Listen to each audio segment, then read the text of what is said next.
Mga kababayan, ito, panuorin natin na medyo nakakahabag po ito, nakakaawa po, pakinggan po natin. Ay, taon kay Priti na namin gutuman, eh. Nga nung ibutang pa mga munisipyo, maglista-lista pa ba? Kaya rin kinabuhiyan. Priti na namin gutuman, eh. Yung pa naglista-lista, ipahatag na lang dito sa mga tao. Mga inutil. Grabe naman yun, mga kababayan. You know? Hindi ko siya maintindihan, pero may mga words ako na ano doon na na-catch up, you know. Like for example, yung gutuman, parang sinasabi niya na nagugutom siguro, you know. Tapos lista-lista, ano ba yun, yung munisipyo. So ano to?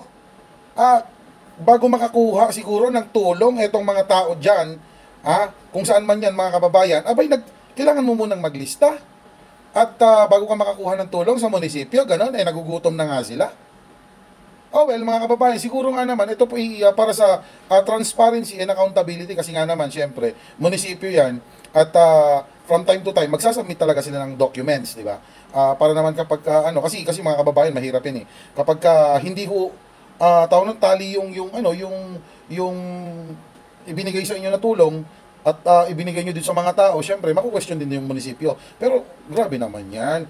Tandaan nyo yung sinabi ng presidente, kahit paulit-ulit man yan, kahit ilan po yung ibigay dyan, di ba? Ibigay nyo na.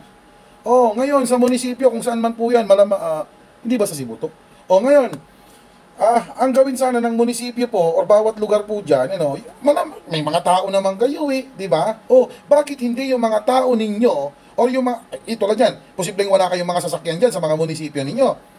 Yung mga sasakyan ninyo, kargahan nyo ng ng mga tulong, yung mga ayuda na galing sa national.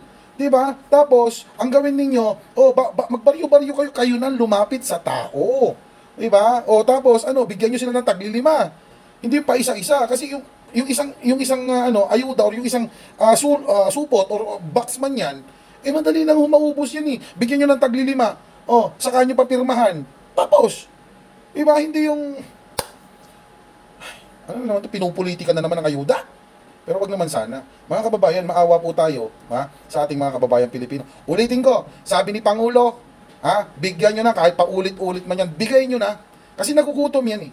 At the same time, wala akong kulay-kulay dapat Okay?